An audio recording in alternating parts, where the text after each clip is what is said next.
What advice would you give an aspiring playwright or an aspiring actor in today's environment?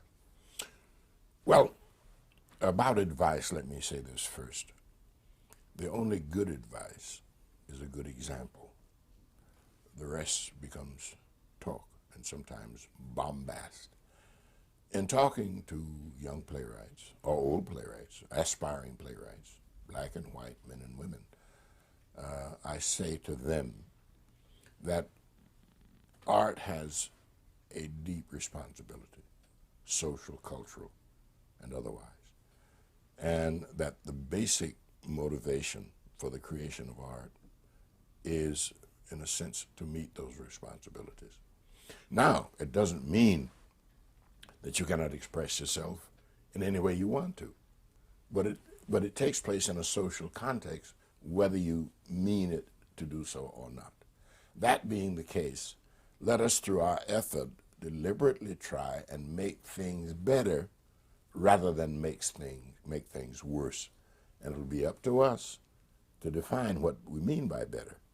Ossie has no right or no authority to tell you, young playwright, what is good, what is bad, I can tell you what my preferences are. I can tell you how I would treat it. But I inspire you, I beg you, to keep your humanity in the forefront of all that you do. There are a lot of people watching and being affected by everything you say and do. So beware, be careful.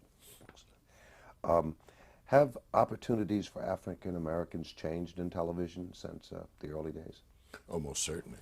We come from a time when there were no opportunities at all for blacks in television, front of the camera or behind it, until now we see in many places opportunities for blacks to express themselves or to be included in the mix, the American mix, which is as it should be.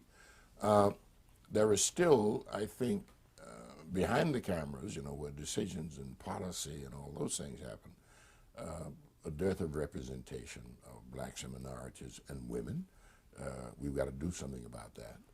And there is still, in some aspects of what television has as its staple, not a sound representation of what America is about. There's a lot of talk nowadays about the gradual disappearance of blacks from certain types of television shows, and that is true. My hope is that that will be corrected. I think it will be corrected by the fact that we blacks in our buying habits, have $500 billion a year in our pocket, and television and all these people out trying to get that money. I don't think they're going to go too far away. We'll have to remind them that we're there. But I think once they remind us, oh yeah, I think they'll come around and respond. I hope so. And lastly, what do you want to be remembered for? I would like to be remembered as a man who had love in his life, the love of a woman, the love of a family, the love of friends, the respect of a profession, a man who tried to do the best that he could, but at the last moment was willing, although reluctantly, to get off the stage and make room for somebody else. Beautifully said, Ossie. Thank you so much. Okay. Thank you.